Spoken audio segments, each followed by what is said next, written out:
Le Parlement nigérian a récemment approuvé le budget 2021 de 33,66 milliards de dollars. C'est le plus ambitieux à ce jour. Le budget est basé sur un prix du pétrole à 40 dollars le baril et une production quotidienne de 1,86 million de barils. 20,26 milliards de dollars sont disponibles pour le budget. Cela signifie que le pays devrait emprunter jusqu'à 15,4 milliards de dollars pour financer entièrement son budget.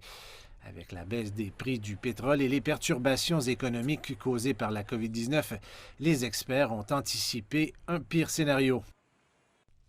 Nous nous attendions à un manque à gagner de 60% sur les revenus. Nous nous attendions à une baisse 2 fois supérieure à ce que nous avons enregistré. Vous avez remarqué que nous avons dépensé 10 000 milliards de dollars, alors que nous avons budgété 9 000 milliards. Alors comment est-ce possible? Donc c'est un objectif qui peut évoluer. Ce qui est en fait très important, c'est que 1 000 milliards de moins ont été dépensés dans la dernière année.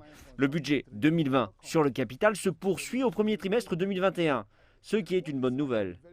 Et dans le même temps, le budget pour cette année 2021 a une composante en capital de plus de 30%, ce qui est également en allocation record. Le pétrole brut constitue environ 90% des recettes d'exportation du Nigeria.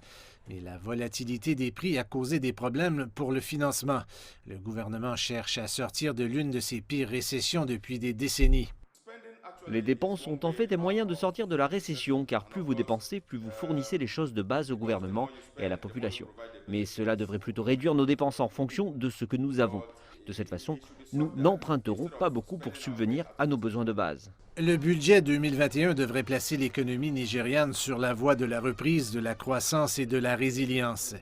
Mais cela peut être de courte durée si le gouvernement ne parvient pas à diversifier son économie et à maximiser les sources de revenus. Il n'y a pas d'État de ce pays aujourd'hui qui ne dispose de sa propre dotation, ni en ressources minérales, ni en tourisme, ni dans bien d'autres choses. Plusieurs fois, certains parlent simplement d'agriculture ou de ressources minérales. Je ne comprends pas pourquoi nous ne prenons pas les ressources minérales très au sérieux dans ce pays. Et comme je l'ai dit, le tourisme est un domaine majeur. Les TIC sont un domaine que nous pouvons même exporter parce que la façon dont le Nigeria progresse dans ce secteur, nous pouvons réellement générer beaucoup de revenus dans ce domaine. Alors que le Nigeria entre dans un autre exercice financier, les experts suggèrent que le gouvernement instaure une solide discipline budgétaire, explore les sources internes de génération de revenus et bloque les fuites et les failles. Des mesures qui contribueraient à générer des revenus et à réduire le déficit budgétaire.